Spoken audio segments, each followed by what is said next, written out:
We could not get parents to be upset about the fact that they were closing the school. They were hopeless. What we said is there was a lack of hope in the heart for people who are poor. They don't believe that they can affect change. And when our message was, you need to do this, they were like, nope. But when we became parents at the school and we said, we need to do this, and they saw our children there, it made all the difference. And they decided to keep the school open. For us, it was an incredible testimony. And we really believe relocation is very important. You cannot work from a distance. You have to be one with them.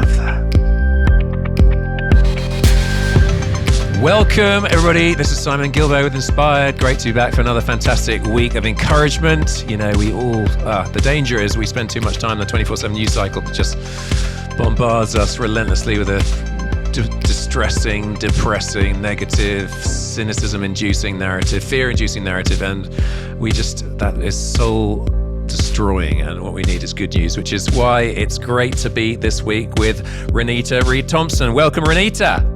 Thank you so much. Good to be here with you. Yeah, so thrilled to have you. You're in the States right now, although you do a lot of traveling around the world. Renita, we have overlapped in terms of our work in Burundi. She's the president at Discipling Marketplace Leaders. She's got a fantastic story. I don't really want to say anything else right now, and just want to crack on with it. So come on, Renita, let's go for it. So let's start way back. I don't know how much of your childhood you want to share, but what shaped you as a person?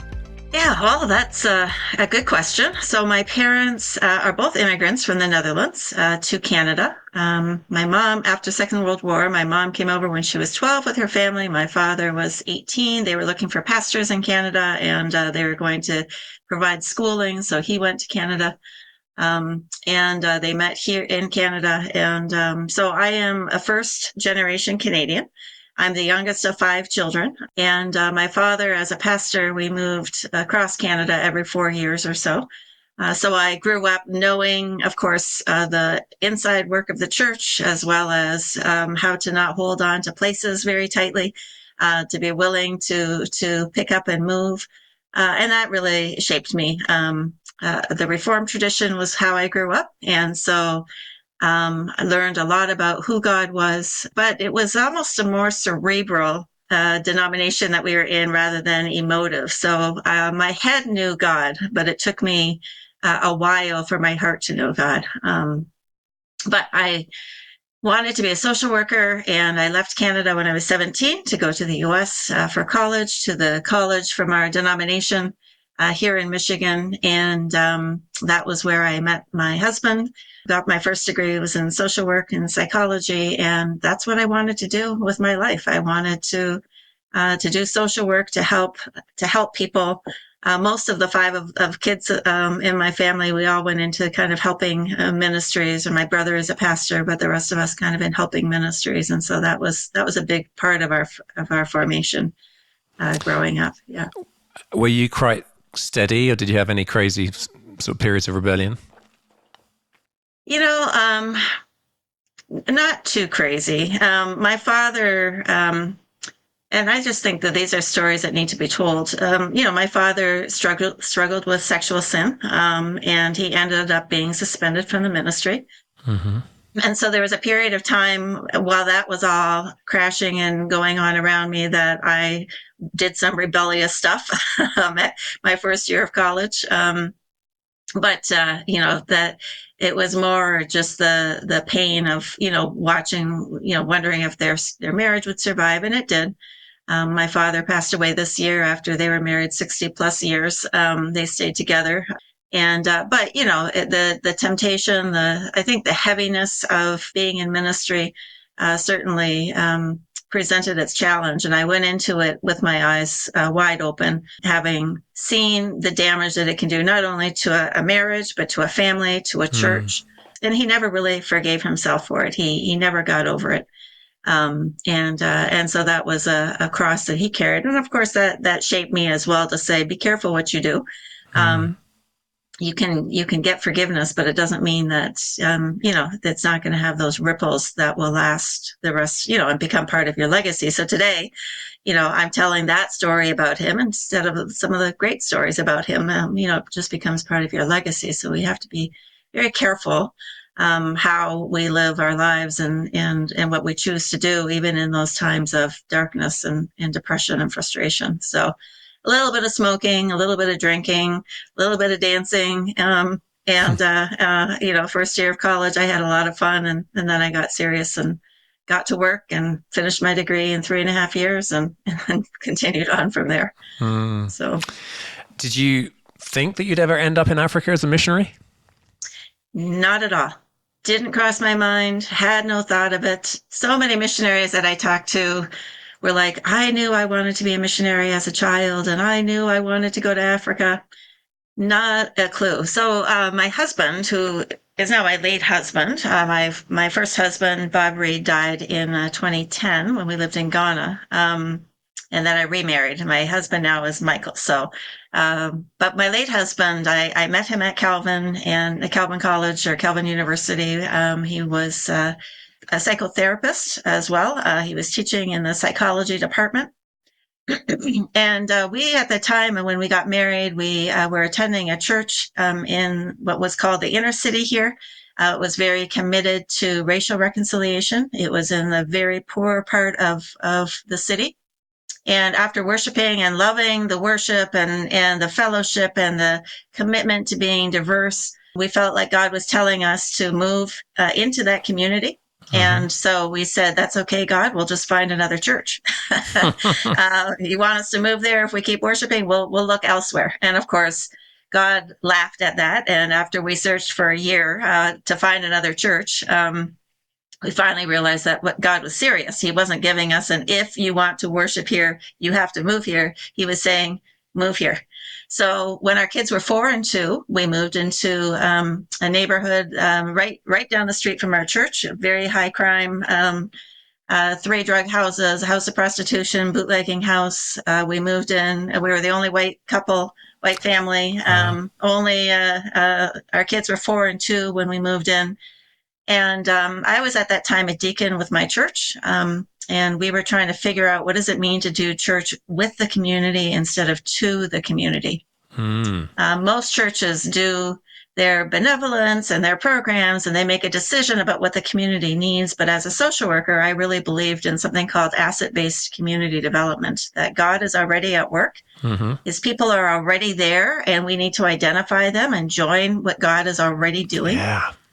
So we started an organization there. My husband continued to work at Calvin at the university. And one of the things that we felt like God was calling us to do was to send our children to the local government school, the public school.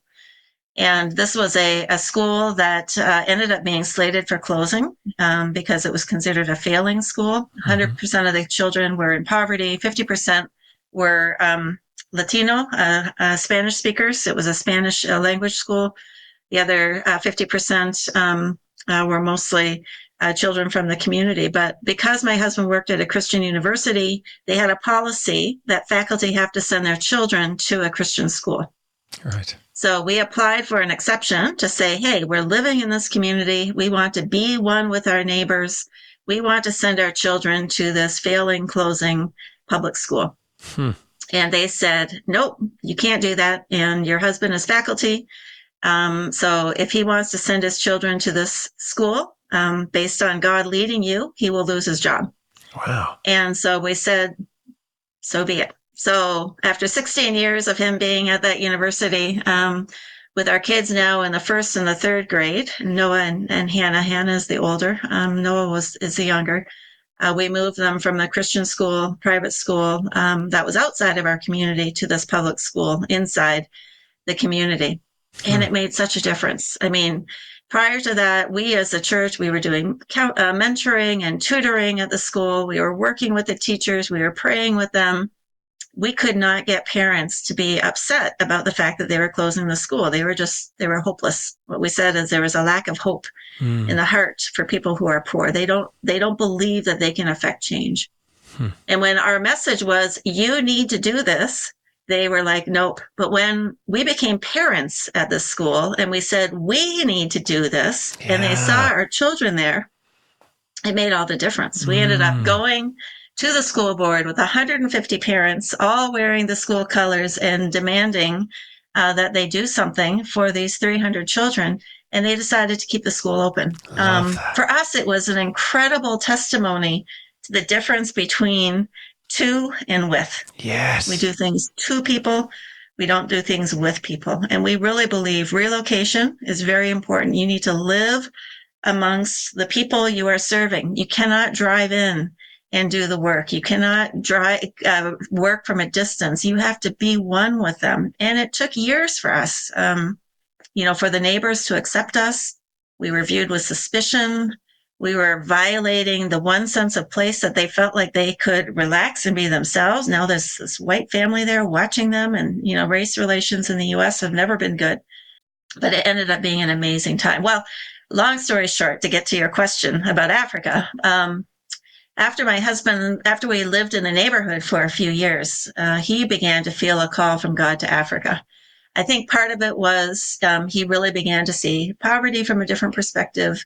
He began to see that his work, if he left that place, which he ended up doing, anybody could fill his shoes in a minute. But serving people who were in crisis or needing psychological help in Africa, that wasn't as available. And our church had a partnership with Liberia, West Africa at the time. And so I think it was 2001 that he lost his job. And in 2000, he went on a trip to Africa, and he came back and he said, I don't know if I'm strong enough to live in Africa. And I'm like, that's fine. I'm busy doing my work here. I'm good. 2004, he brought it up again. And at that time, I was ready to turn over the organization that we had started to community leadership. Even though I lived there, I didn't feel like I was representative of the community to have somebody from the community lead this organization. And so in 2004, we went to Liberia, we visited, and very quickly realized God was calling us there. So for my husband, the only psychiatrist in the country died just before we got there in 2004. 15 years of civil war, the PTSD, all of the challenges in that country were immense. Nobody was doing anything. At that time, the brain drain had been huge in Liberia. And so he realized very quickly that God was calling him to this. I didn't know what I was going to do. But some business people found out that I was going there. And then they came to me and said, hey, we know you're good at community development. We know that you're good at organizational development. Can you help rebuild business in Liberia? I'm like, I'm a social worker. What? I don't know anything about business. So they sent me to a training for women called Minding Your Own Business, and realized that business is very much second nature. My father actually taught me a lot about budgeting, having gone through the Second World War. He was very tight, very careful with money. And I just also learned, organizational structures from my parents and in the organization I was running. And so I went through the course. They gave me permission to use it. And we moved to Liberia. Our kids were 10 and 12. And we had no idea what we were getting into at all. Yeah. There was nobody there in the country that was part of our organization. So we were on our own. But it was amazing. Just paint a picture. Paint a picture, because you say there's no electricity, there's no running water in the whole country. I mean, 15 years civil war. Go on. What was it like? Well, just imagine. I mean, the first thing that you do in a war is you take out the infrastructure. So, no electricity in the whole country, no running water, no road. I mean, bombs and everything else, destroying the roads, no road repair. The potholes were so big you would lose a car in it. It's like you don't even know that there's a car in there. Did you have the blessing of your parents, both sets of parents? Because, one thing I had in Burundi, which was when I went out there, the most dangerous country in the world, and I was single actually, which wasn't like you with your husband and kids, but it was so good to have parental endorsement and blessing. Lots of people saying you're nuts, but actually were your closest endorsing you? My parents and my family was. Bob's family was not Christian. So he became a Christian later in life, didn't grow up in a Christian home. His parents didn't say too much. Of course, after he died, and he died in Ghana, some of their worst fears, of course, were confirmed. And so that made it a little bit more problematic as well. But yeah, they thought that when we moved into the inner city, and then when we pulled our kids out of a good school and put them into a failing school, I mean, we had been doing some crazy things already by Hmm. that point. But I'll never forget the first time, when we left for Liberia the first time, it was like 2 a.m, some crazy time. And there was like 40 people seeing us off because they all thought they'd never see us again. And Hmm. that was going to be it. And, there's so much fear. And then, how it is. I'm sure you had that too, that you come back and you go, and after a while you're down to begging people for a ride to the airport because they're like, oh, you'll be back. So, yeah, so the church was very much supportive. My family was, and yeah, not his family so much. Hmm. So, And but yeah, it was tough. They had just disarmed all the ex-combatants, and there was no work. So every night somebody was. We could hear, a lot of people just lived in these bamboo mat structures, and we could hear what we called the rogues, the thieves, cutting through the mats with their machetes, and there was no work. So how were people going to eat, especially all these men who had spent the last 10, 15 years fighting? And so they were breaking into our place all the time too. It was a rough time for sure.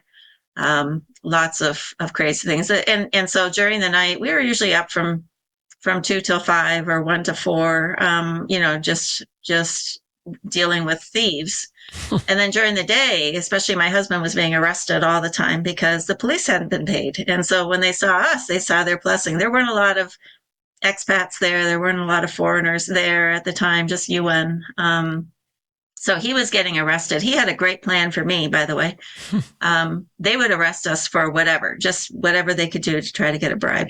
And he told me the idea was they weren't armed. The police, they didn't have vehicles, and so the goal was to get in your car and say we need to go to the police station. And so they get in your car, and then it's while they're in their car with you that they're trying to work out the bribe and say if you just give me something, I'll let you go.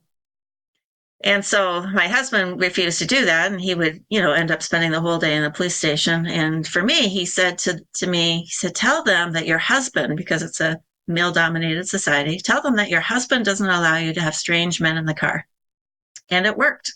And so I told the police officer, it's fine, I'm happy to go to the police station, but my husband doesn't allow me to have strange men in my car. You're going to have to find your own transportation. Well, they didn't have money to pay transportation, so they would just let me go. That was, it was just stress during the day, stress at night. We were homeschooling our kids. Our kids used the community well. And, they grew to hate having to get water every day, but they also loved it because it was where all the kids were. All the kids were there in the afternoon getting water. And there was so much playfulness and fun. And, when we first moved there, I couldn't get my daughter out of the house, out of her bedroom. Then I couldn't get her out of the house. And then once she got out of the yard, then I couldn't get her back in. She just loved it so much. So they enjoyed themselves there for the 3.5 years that we were there. Yeah. mm. And we saw a lot of development. So we started an organization there that we ended up giving. By the time I left, we had 30 staff in 6 different counties. We had given $1 million in loans. And one of the things that really convicted me in Liberia was that, it was just orphanage after orphanage after orphanage. And I just found out that so many of the children in these orphanages were family members of the orphanage director. Not Right. only that, but they had they had their own parents. They had either both or a parent, and it was a means to get money. Hmm. And I just grew really frustrated with the whole, what I call the orphanage industry, Yeah. which isn't really needed in Africa because, what we need to do is to support parents to be able to support their own children, which is why I fell in love with business in the way that I did. As a social worker, if you want poverty to end, people need to work and people need to know how to create wealth and take care of their own children and not have these false kind of pretenses that are set up of these are orphans, they need your help. That it's a never ending need, and that's not what God created us to do. He created us to take care of ourselves Yeah. and contribute to society, contribute to the flourishing of our nations. And Amen. that's a whole longer story, but that was one of the reasons why I fell in love with business and why I said, this is what I want to do. So I got my Mm. MBA, then I got a PhD in sustainable development. And since then, I've been pretty committed to helping people do business, to create wealth, but then also to manage their wealth in a very stewardly way. Mm. Oh, Yeah. so good. What's it like doing business development in a place where there's basically no infrastructure and massive unemployment? Yeah. Well, first, it's, and this can, so Liberia was unique, but we're now working in 25 or so countries across Africa and in Asia, Central America as well. And one of the dominant themes is that people, I think, aid has just done a lot of destruction. Let me put Mm. it that way. Aid has really caused people to be dependent. Aid has told people that they can't do for themselves. But then there's also been a prosperity gospel that has taught people you don't need to work, you just need to pray for a miracle. But the bigger one, even than that, well, I don't know if it's bigger, but a poverty mentality, a Mm. poverty theology, meaning, and I saw this in Burundi, and they were telling me in Burundi this is very strong, and it came through the missionaries that said, you know, wealth is going to keep you from heaven. Mm. That you need to be poor in order to keep your salvation. Therefore, don't work too hard. Don't get too much, because you may well lose your salvation. So a lot of it is a paradigm shift. It's recognizing that we have been created on purpose and for a purpose. We've been created to work. That wealth is not the problem. It's our attachment to wealth that is the problem. It's the love of money, not money. But then also helping people to find their gifting. They look around and still I hear it, I don't have anything to start with. What is in your hand? God has given you networks, He's given you relationships, He's given you incredible natural resources. There are things that you can do, and you need to start with something and not wait for somebody to give you something to start with. And that's why I love what we're doing in Burundi with the youth entrepreneurship, because we are not giving any grants or loans. We're giving no money at all, and youth are starting businesses right, left, and center Mm. because we are unlocking their potential. We are helping them to see their potential and what they can contribute. And that's what we're seeing across denominations and across countries. The people in the church, I believe members, they feel so guilty that if the only work that they can do to serve God, they believe, is to volunteer for a church program, attend a Bible study, that those are the only things for how they contribute to the kingdom. And we need to recognize Genesis 1 and 2.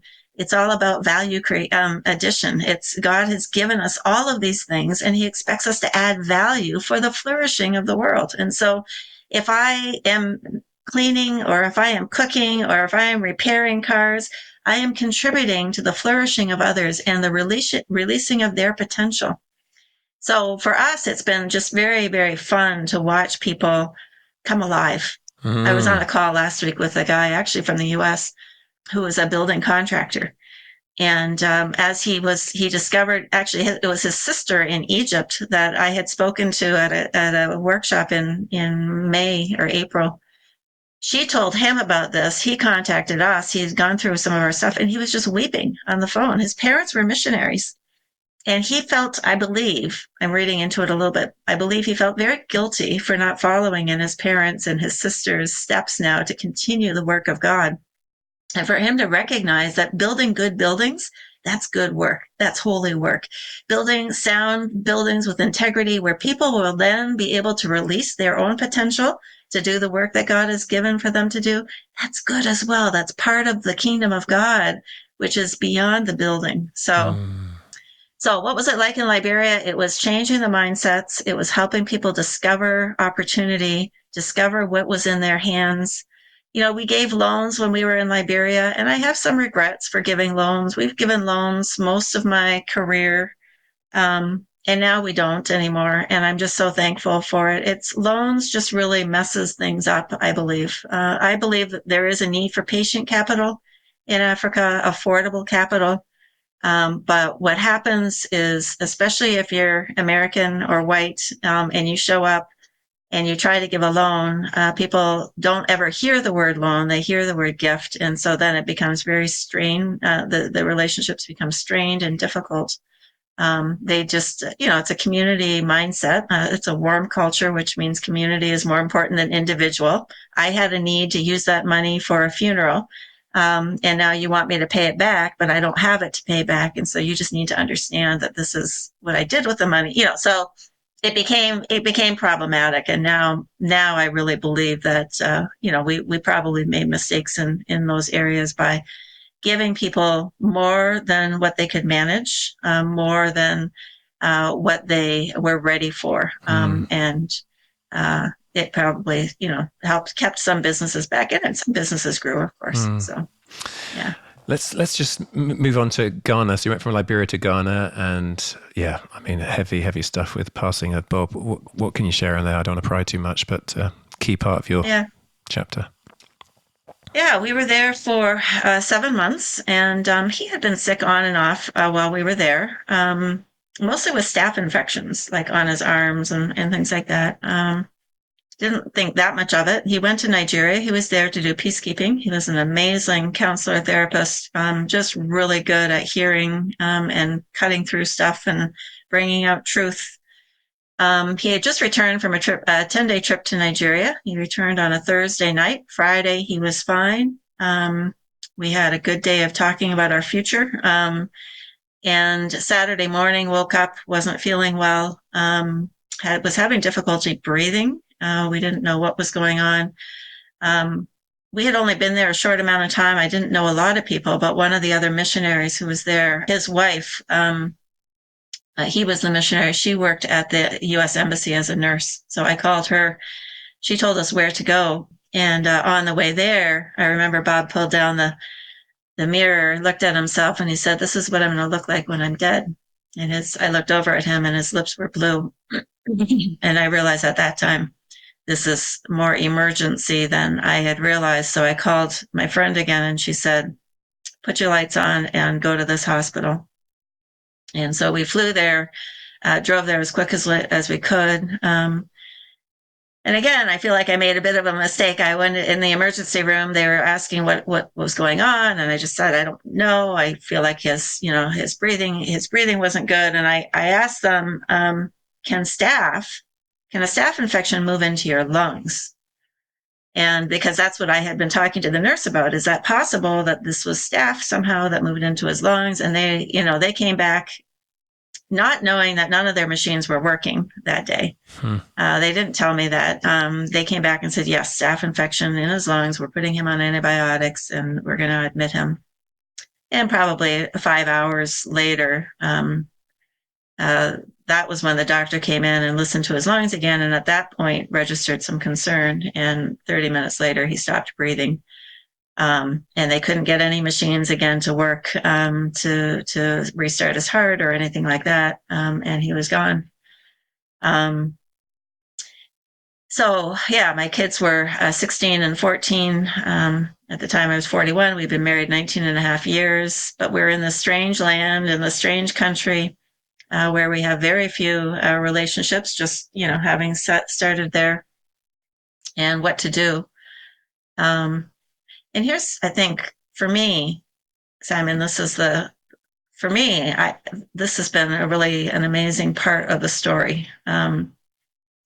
So of course we take Bob back home, and I have to decide what I'm going to do. But the day after my husband died, my son Noah, who was 14, came to me, and he put his hand on my arm, and he said, "Mom, it's time we move on." Wow. And I remember at the time, and then later for the next couple of years, I chuckled about it every time. I'm like, "Really, Noah? Can I have 48 hours, maybe 72 hours? I mean, 24 hours is all I get, and it's time to move on." And then I was sitting in a church in Cameroon, and we were teaching about Jesus. And Mark 6, verse 3 says, isn't this Jesus? Isn't he just a carpenter? And isn't his mother Mary and his brothers, Simon, James, and names of brothers, and his sisters, they're right here with us? And suddenly it struck me, who's missing? Who's not mentioned in that verse? and it's Joseph. And the last time we hear about Joseph is when Jesus is in Jerusalem at the age of 12 and he's left behind. And so I started investigating, and scholars believe that Jesus' father died. Joseph died when Jesus was a teenager. Hmm. And I realized at that moment what Noah was trying to do. Noah was taking the role of the eldest son um, to try to take care of me. When he said, it's time we move on, he was basically saying, stop crying, Mom. It's going to be okay. And the Wow. next few years, I had to kind of fight with him to say, to say, you don't have to take care of me, Noah. I'm okay. I'm your mother. I will take care of you. But he was so sensitive. My daughter was completely engulfed in grief, and she's a social worker today and is the most empathetic person. Hmm. But it took her 8 years to get over her father's death. I mean, all sorts of physical sicknesses that came. But my son immediately moved into caretaker mode. And what I began to imagine was Jesus knew what that was like. He knew what it was like to lose his mother. He knew what it was like to be the eldest son of a family of 8. We know at least 7 children plus Mary, 8. He had to provide for them. He had to train his brothers. And that's, I believe, why he didn't start his ministry till 30. He knows what it's like to see a widow struggle and suffer, to provide for a family, to do business, to have competition and to value addition, all of that. So that to me was an amazing aha moment into the life of Jesus that now I share with business people to say we have a high priest who can identify with our temptations, with our weaknesses, because he's been through it. Hmm. And so I think that's one of the stories that comes out of Bob's death that's been helpful for me, that I hope has been helpful for others to hear as well. Yeah. Um, yeah. So, uh, shocking. At 41, I got married at 21. I didn't know who I was. At 41, I had to figure out who I was. And here's the thing that's I think was one of the most challenging is Ghana is how widows are treated in Africa. And I don't know about, I mean, I know actually in India it's terrible as well. Um, Ghana is one of the few countries that has witch camps still. There's 4 witch camps. And a witch camp is a place that a woman has to flee to when something bad has happened. So the idea is that if something bad happens in your community, it's usually the result of a witch. The witch is usually considered to be an older woman. And if you don't flee, you will be killed because somebody has to pay retribution for what has happened. Hmm. Now, in Ghana, they'll tell you, oh, that's just done in rural areas, or oh, that's not done much anymore. It's not true. It is. It is very alive and well. In a number of other countries as well. You will lose your children. I was treated horribly, just Wow. horribly after my husband died because he was sick for less than 24 hours. They assumed, the assumption is that I would have had done something for him to have died. And if I was Ghanaian, that's what they told me after we got back from the funeral. I decided to finish out my contract there in the 3 years in Ghana. And I was told if you were Ghanaian, you would have lost your children, you would have lost your house, you would be in a witch camp. And so I had suddenly to quickly learn what the protocol was. I had to wear black for a year. All sorts of things that you have to do to show. The fact that I was trying to process his body meant that I wasn't sad about it. I had nobody else to do it. I was there by myself. But they perceived that as being indifferent or callous or Wow. not caring. So yeah, it was very difficult to live there for the next 2 years, believing that people could look at me and think that I was a witch. On the other hand, I was so thankful that as an American, nothing was going to happen to me in that regard. I wasn't going to lose my children. But my heart for widows in Africa who just immediately lose everything. The husband's family will come in and take the children and all the possessions and everything else, and they have no rights, especially if they're not legally married, which legally married costs money, and so a lot of people do traditional marriages, and then the women do not have those protections. Hmm. So I have a real heart for widows and what they go through. Yeah. And can you testify to God's faithfulness I mean, I just cannot, I think the listeners could quite imagine being losing the love of your life and being on your own to deal with everything with young dependents and all that. Was God faithful in that? Yeah, I mean, absolutely. There were women from my church, widows, who ended up recognizing I needed support and started doing a call with me monthly to talk through grieving and grief issues. One of the widows, she does a ministry called Freedom in Christ, and she took me through where was Jesus at the time of Bob's death, because there has been really no diagnosis for why he died. Everything from the hospital came back that there was no problem, which means that they actually just didn't do any tests or nothing worked. Mm. And so to be in Africa with this idea of witches and to not be able to tell people what he died from made it even more complicated. But she prayed Jesus into the room with me, and I was able to, after 6 months of not sleeping, I was able to sleep again. And since then, I mean, God's message to me was Bob's journey was over, but yours is not. Mm-hmm. And for a while, I was like, you took the wrong parent. My kids, at this age now, they really needed their father. And God's message was, it wasn't a multiple choice. It was Bob's time was up. Your time is not up. And I do believe that, I continue to try to live out what we had been living together, both in Grand Rapids and the inner city here, as well as in the different places where we were. And God has been so gracious and so generous. I mean, I have no qualms at all about saying that God has been so good to me. Mm. And um, the journey for my kids is different, and the struggle is there for them. Neither one of them want to go into ministry or being missionaries. I don't get to promise anybody, even my husband now, I don't get to promise him I'll be fine. You lose the ability to tell people that you'll be fine when a loved one has died. But I do get to say, there's no better place to be than where God has called you to be. He doesn't promise safety, but he does promise to be faithful. Mm. And he has, and he continues to, I get to continue to join him in his work. And that has been the most exciting thing in my life, to really feel like, I'm not just doing my thing. I'm joining him in what he is doing. And that's been the message that he's given to us from the beginning, Bob and I, when we moved into the community.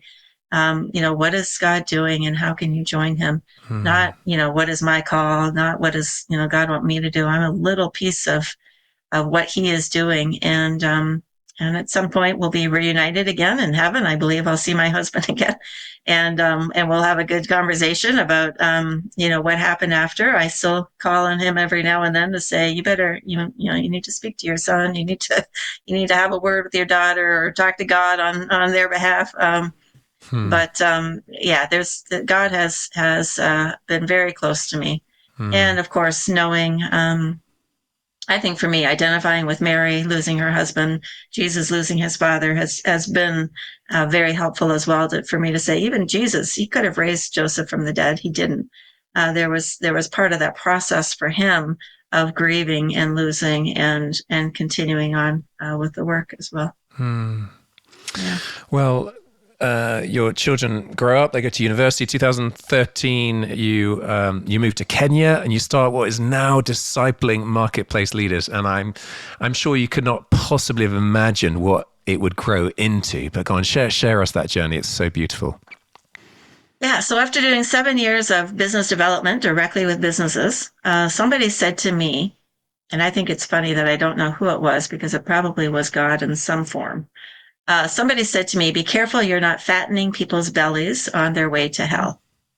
And that was, for me, that stopped me in my tracks. I was helping people to grow wealth, to get out of poverty. And by the way, the church is very comfortable with poverty alleviation, but we're very uncomfortable with wealth creation. Well, the way to alleviate poverty is by creating wealth.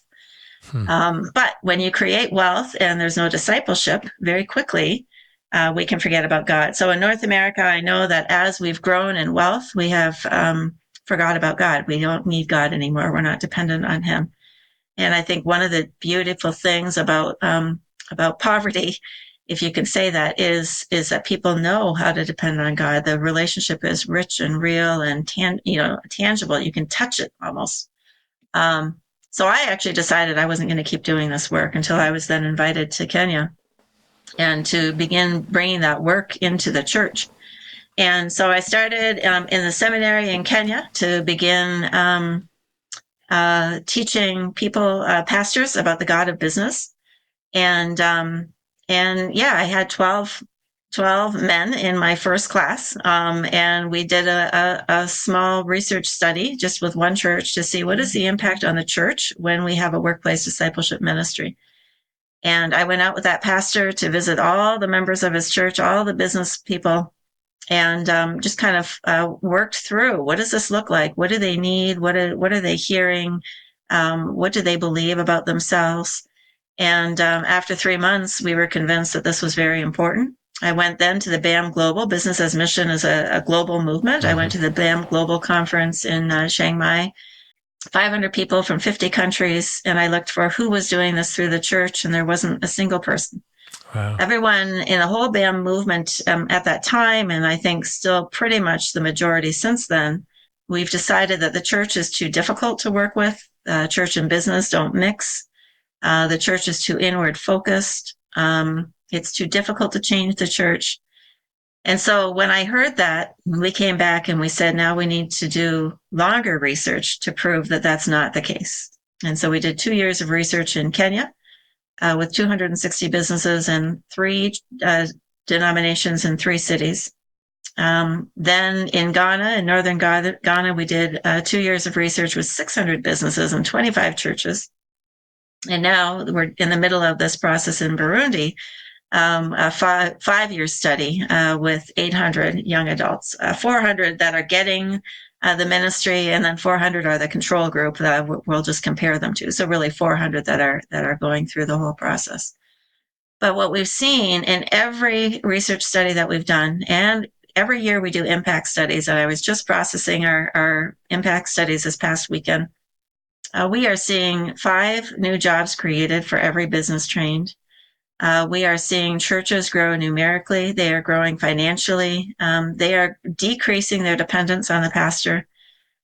We are just seeing the church come alive. In Ethiopia, I was just there not too long ago, and one business group that's meeting in a city where we work through denominations. So this one denomination, they have about 50 churches in this one city, 3,000 business people getting together regularly. They have declared that they want to do more than what the church is asking them to do.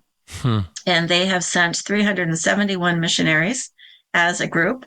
They have planted 155 churches. Wow. They have built 12 homes for widows. And that's just one city with one denomination. And we're working with denominations across Africa. It takes 3 to 5 years to get a denomination on board because it's a huge paradigm shift. We're telling the pastors that the church, the purpose of Sunday is Monday.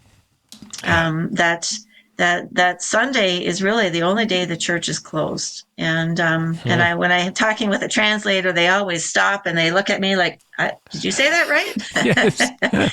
We're like, "Yeah, Sunday is the day the church is closed because 95% of people who go to church on Sundays are already saved."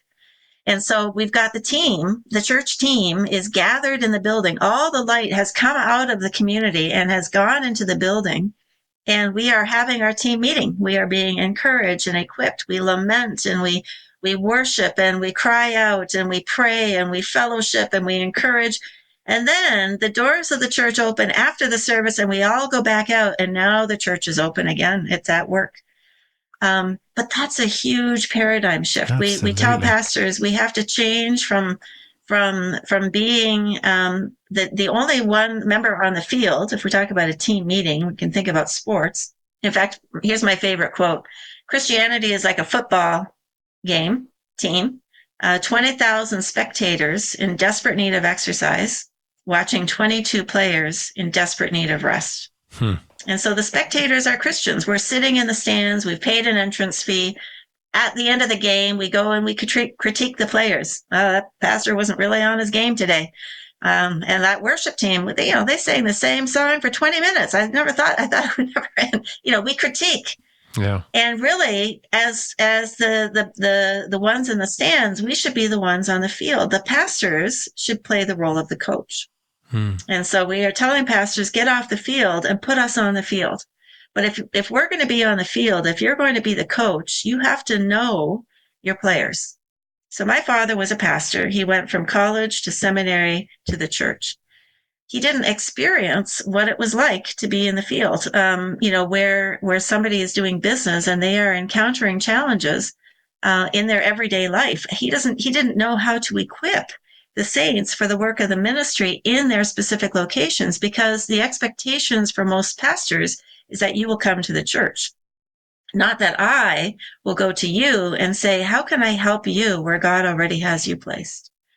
And I think what we are missing out on, a huge part of the church, the reason that the church has not grown in terms of percentage globally since the year 1900, we've been at 33%, because we don't equip the priesthood of believers. We think that it's up to pastors and missionaries and evangelists, and the rest of us get to call ourselves laity, and we disqualify ourselves. But there's no word clergy and laity in Scripture. It's just the believers. It is the people of God. And every person is to be prepared. The gifts of the fivefold gifts in Ephesians, those are gifts that each one of us need to be building capacity in.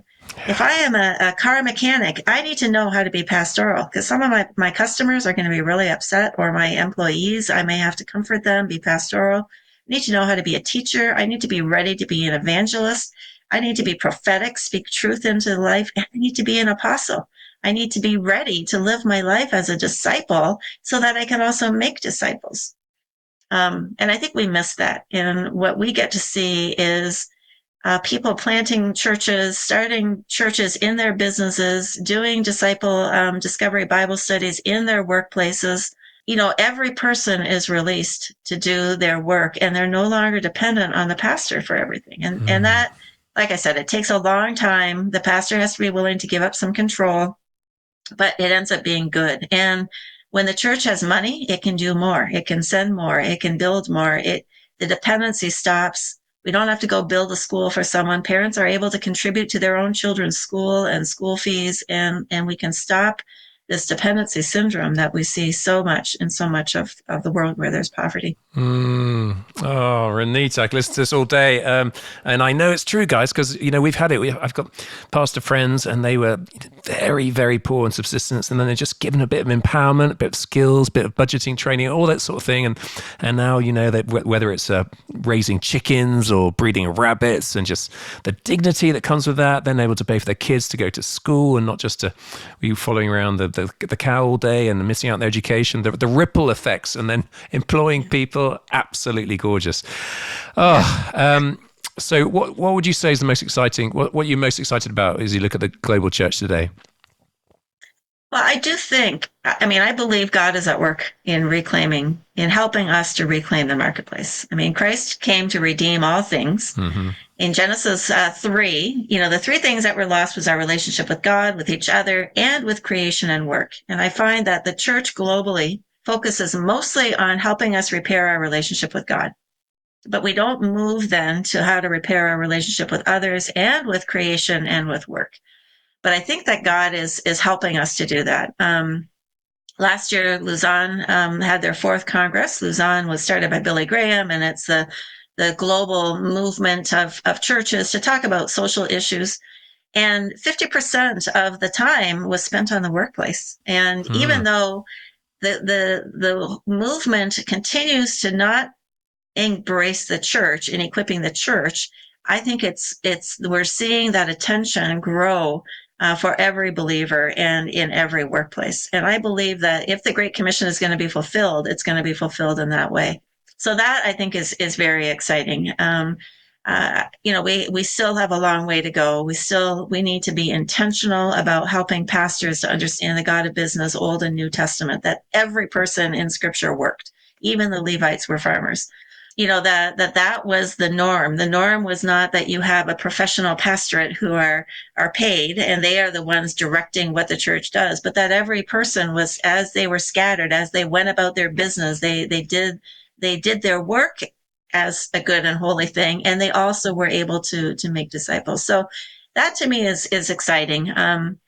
My fear in the same time as I'm excited about it is, what do you do with a movement? A movement tends to move towards institutionalization. Hmm. And so we believe that we are part of this movement and we are trying to institutionalize it so that it won't get forgotten again. I mean, John Calvin and Martin Luther, they talked about work as a good thing, but it didn't last. The church continues to try to retreat into itself, and become self-serving. And so we believe that the way that you do that is to then, we challenge every denomination to have a workplace discipleship ministry department. Just like you're serving youth and women and men and children, you need to serve the workplace. But whether that's the right approach, that's what we're seeing happen, and people are doing that, and we give them tools every month what they can be doing. And there's so much great material out there now, just thousands of books and Bible studies for the workplace. It's really exciting. But this needs to get grounded somewhere, because otherwise 50 years from now, the church will have moved on to the next crisis, the next challenge. Our goal, and that's why we work very closely with the church planting movement, is that every healthy church that's planted, we consider it to be healthy when it's doing whole life discipleship, not just me and God, which it's great. If it's me and God, I'm going to heaven. I don't know about the rest of you. Hmm. But it has to move from that. It has to move from the milk to the solid food, which is being transformational in your community, transformational every person, by doing their work with excellence and integrity, and so on. So it's exciting. At the same time, it's like holding your breath, going, okay, are we helping? Are we hindering the process? God, continue to direct us. Our board is very intentional about listening to God, and we don't Hmm. have an agenda for what country we're going to go to. Where is God working and how do we join him? But, you know, good intentions go awry very, very quickly. So we hold the moment, with joy, but also with passion and concern for how do we help, how do we join God to make it last longer than it has in the past? Hmm. So we're running out of time, but both of us have lived 20 odd years in Africa. I've Mm. given a talk before on the biggest lessons I've learned from that time. I'm interested in what you would answer to that. What are the biggest lessons you learned from your 2 decades of living and working in Africa? Mm. I I prefer to live in Africa than in the U.S. Me I'm too. here now because I'm remarried and my husband has a job here. Um, the thing I love about Africa is it gives you perspective. Hmm. I feel I say this, and I don't know that I'm often very good at explaining it, but I feel like life is very real there. It's very palpable. It's in your face. People live life out in the open. In the U.S., you don't see people because they drive in their garage, close the door behind them, and you don't see them. You don't get to know your neighbors. There's no sense of community. Community is so strong in Africa, and I find that to be beautiful and good. At the same time, it also has its challenges. Learning about a warm culture versus a cold culture where community is more important than individual. That is very good for how, learning to love your neighbor, giving Hmm. time and talent and treasure. I've taught budgeting for so many years, and I find when I look at people's budgets, sometimes they're giving 50% of their income to extended family and other members of the family that their children that they're supporting and raising, and very generous. But the flip side of that is, they're giving under compulsion, not necessarily because they are cheerful givers. But if they don't give, they will be called wicked or evil or selfish, or they'll be cut off from their family. So I think, the greatest thing, I feel like people in Africa are more content than they are in North America. I think here we are optioned to death. If our children are not in sports and an instrument and a second language, and, we have to do all these things. And so the kids are frenetic and going crazy with options. Whereas I find that, in general, when you don't have all those options, you can learn to actually be more content, to listen to God, to hear from God. Those are some of the biggest lessons. I mean, I learned and my kids learned electricity and running water are not that important. You can learn to live, you can make your adjustments. Yeah, stuff takes more time, but fellowship and community are very important. So those are some things that I've learned. I do think Africa is Christendom, where Christendom is. In North America, we are post-Christian. Probably you would say the same for the UK. Africa is Christendom. There are inherent dangers there as well. I mean, there's a church, so many churches already, and they're in danger of it becoming a cultural tradition as opposed to a true relationship with God. Which is why I love working in Asia, where almost everyone you meet, they're like, I'm a first generation Christian, and they are so willing to sacrifice their life, their job, whatever, to help other people know. So you watch these cycles go, and yeah, it's nice to be in Christendom in Africa, where you can speak freely about Christ and about faith without any fear. And that's not the case in North America or in Asia, and yet these all continue to cycle through. So, Yeah, it's good. So we both love a certain Burundian brother called Isaiah Nshimirimana. Can you just tell us very briefly, what was so stellar about him?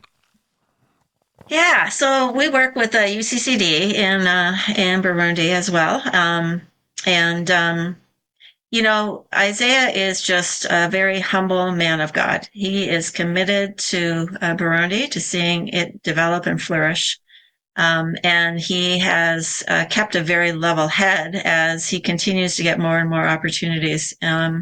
He is very capable at building capacity. His team, I think, is amazing. He develops and delegates and is not doesn't have the big man syndrome that many people end up having especially when they have some success. But he's so passionate about addressing holistic discipleship, and seeing what is good for his community, not what is good for the ministry, not what is good for him. And I find that he is a rare leader in that he has very open hands. I mean, he introduced us. He's a lot of people keep people that they know separate. You don't always know who people are working with, but Isaiah has said, "Hey, let's all get on the same page and figure out how to work together to solve challenges." And that's very unique and unusual, I think. But he's committed to being silent before the Lord, to listening. And again, as people get busy and as success grows, those are challenging things to do. And I love that about Isaiah, that he's not going to lose having the ear of God. He's not going to lose his relationship with God in the effort to serve God. And I think that makes him unique and very special. So we love what he's doing, and that we get to play a part in some way by working with the youth or working with denominations there to help build a workplace department. We know that that's one small part of a big puzzle, and we're just thankful for all the different players that are playing their part in that as well. Well, so good. Thank you to you guys as well. Yeah, well, it's great. We're all on the same team. Hi, my name is Isaiah, and I lead UCCD in Burundi. We are working together with Simon and Dr. Renita, and we are seeing so much impact as we are bringing the message of hope in this hopeless community. We are using different programs like teaching the theology of work, Bible schools, community development, leadership, children ministry, discipleship programs, and many more. And we are reaching 1.5 million every year. Please consider to support us through Grow into the link below. And may God bless you as you are standing with us to bring the kingdom of God in Burundi. Thank you so much. Hey, listen, I'm just going to give you a last parting shot. Is there anything that you hadn't shared? I mean, you shared so much meat already, and I want to re-listen to this several times because it's challenging to, I think a lot of us, our paradigms, a paradigm shift. But any last words you got for us? Go for it. It's just the opportunity for us to recognize, understand that we were created on purpose and for purpose, to not live a life of guilt, of woulda, coulda, shoulda, to embrace where God has me this day, and to view it as if He put me here. Whatever it is I'm doing today, this is my opportunity to worship Him. In the work that I do, we teach a lot about work as worship, and we've reduced worship to just the songs we sing on Sunday, but God deserves so much more worship. And so for myself, when I look at my calendar, and it's like, this is what I get to do today to worship God. And my encouragement for every listener is to recognize, to just own that, regardless how you got the job or the work, and whether you like it or not, whether you like your boss or not, today you're doing it as an act of worship for the Lord. And God can work with you when you do that, and He will work in you and through you, and you will be blessed, and you will be a blessing to others. And so that's just the encouragement that we don't need to point and look at missionaries or look at, we need to identify new heroes in the church. I think that's part of my message, new heroes, not those necessarily who lose their husbands out on the field, or deal with no running water or electricity, but those who go to a workplace where it's miserable, and they do it as an act of worship, and they are an example to others of doing their work with joy. That would be my last comment, I think. But thank you for this time. Appreciate it. Well, listen, we're going to put Discipling Marketplace leaders, their details in the blurb. Listen, folks, I mean, Renita, she's grown this thing to 25 countries and tens of thousands of people being impacted. It's so beautiful, so exciting. If any of you wanted to back her, it's very lean operation, but it does need running. So I'd love it if people I know some people be listening, this is so good, I want to back it. So do get in touch with her directly. Renita Reed-Thomson, thanks for your time. God bless you, sister. Cheering you on. Thank you so much, Simon. Appreciate it. And God bless you as you continue to get these messages out. We need the inspiration right now. Wonderful. Woo. Guys, please give us a great review on Spotify, iTunes. Gossip this podcast to friends who you know will benefit from it. I want to thank Adam Thomas Steer for the editing. Might send him for the mixing. Next week, another fantastic guest. Very different journey. They're all so different. They're all so beautiful. But in the meantime, have a good week. God bless you, and toodaloo.